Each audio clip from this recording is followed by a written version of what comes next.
Assalamualaikum warahmatullahi wabarakatuh. Di sini saya akan menjelaskan mengenai sistem pemilihan umum 2019.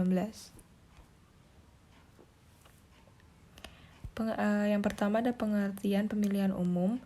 Pemilu merupakan salah satu pilihan utama dari sebuah proses akumulasi kehendak masyarakat sekaligus merupakan prosedur demokrasi untuk memilih pemimpin.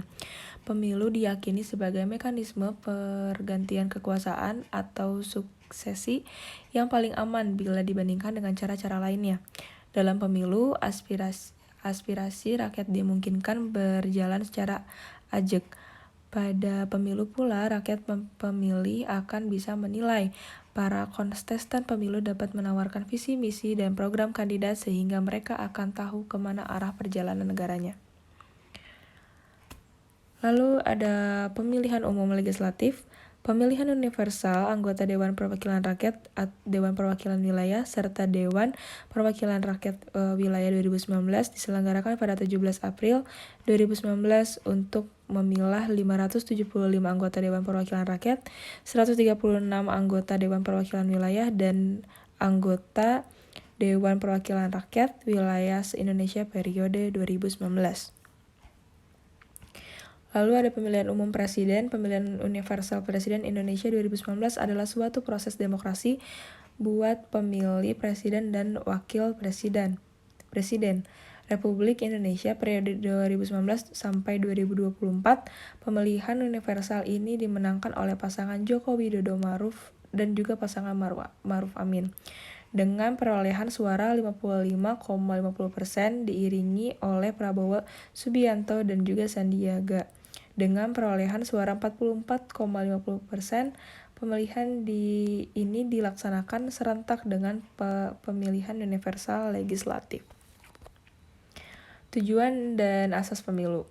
Tujuan pemilu yang pertama ada pemilu sebagai implementasi kedaulatan rakyat, yang kedua ada pemilu sebagai sarana membentuk perwakilan politik, ketiga pemilu sebagai sarana pergantian pemilu secara konstitusional, yang keempat ada pemilu sebagai sarana pemimpin politik memperoleh legitimasi, yang kelima ada pemilu sebagai sarana partisipasi politik masyarakat. Lalu ada asas pemilu, yang pertama ada langsung, umum, bebas, rahasia, jujur, dan adil.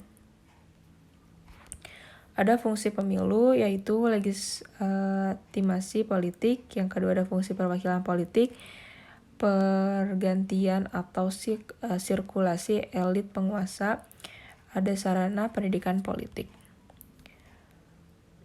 Lalu ada timeline pemilu 2019, yang pertama 17 Agustus 2017 sampai 31 Mei 2019, perencanaan, program, dan anggaran.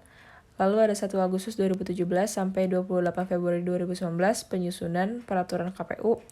Lalu ada 17 Agustus 2017 sampai 14 April 2019, yaitu sosialisasi.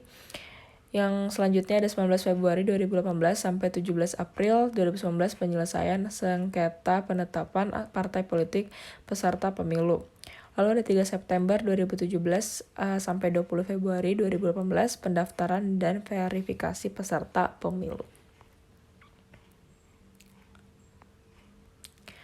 Lalu masih di timeline pemilu 2019, selanjutnya ada 9 Januari sampai 21 Agustus 2019, pembentukan badan penyelenggara.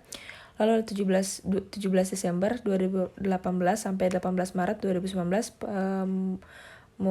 pemutakhiran data pemilih dan penyusun daftar pemilih. Lalu 17 April sampai 2018 sampai 17 April 2019, penyusunan daftar pemilih di luar negeri. 26 Maret 2018 sampai 21 September 2018, pencalonan anggota DPR, DPD, DPRD provinsi, dan juga DPRD kabupaten kota, serta pencalonan presiden dan wakil presiden. Lalu ada 17 Desember 2017 sampai 6 April 2018, penataan dan penetapan daerah pemilihan Dapil. Lalu 20 September 2018 sampai 16 November 2018, penyelesaian sengketa penetapan pencalonan anggota DPR, DPD, dan DPRD serta pencalonan presiden dan wakil presiden. 24 September sampai 16 April 2019 ada logistik. 23 September 2018 sampai 13 April 2019.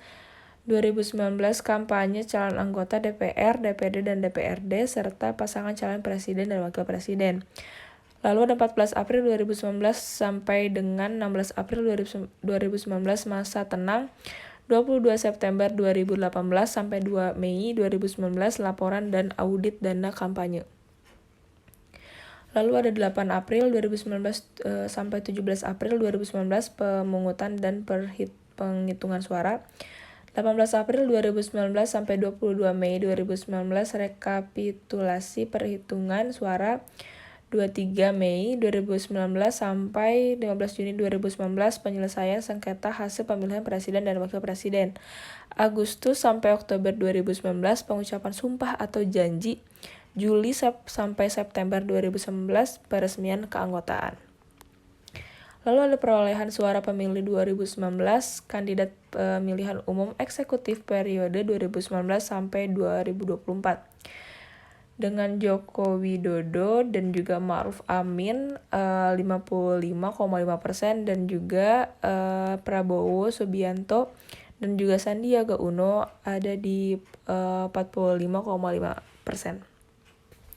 Perolehan suara pemilih 2019 perolehan suara anggota legislatif pada pemilihan umum periode 2019 sampai 2024. Partai PDI Perjuangan 128 kursi dengan 19,33%, Partai Gerindra 75 kursi 12,57%, Partai Golkar 85 kursi dengan 12,31%, Partai PKB 58 kursi dengan 12,31%, Partai Nasdem 59 kursi dengan 9,05%, Partai PKS 50 kursi dengan 8,21%.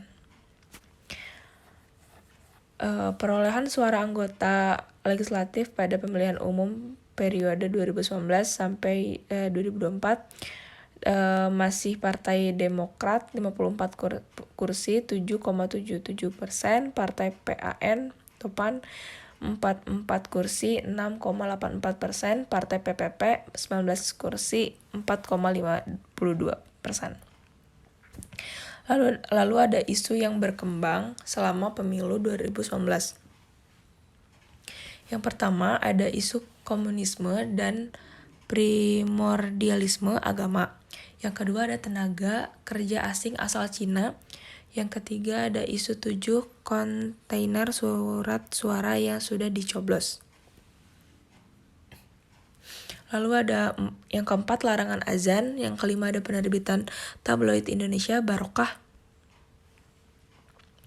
Lalu ada dampak pemilu 2019, adanya peningkatan juga partisipasi masyarakat yang cukup tinggi dari tahun-tahun sebelumnya, yang asalnya 70, sekian untuk pemilu 2019 mendapatkan tingkat partisipasi pemilih untuk Pilpres 81,97%, kemudian Pileg 81,69%. Terima kasih, mohon maaf bila ada salah kata. Wassalamualaikum warahmatullahi wabarakatuh.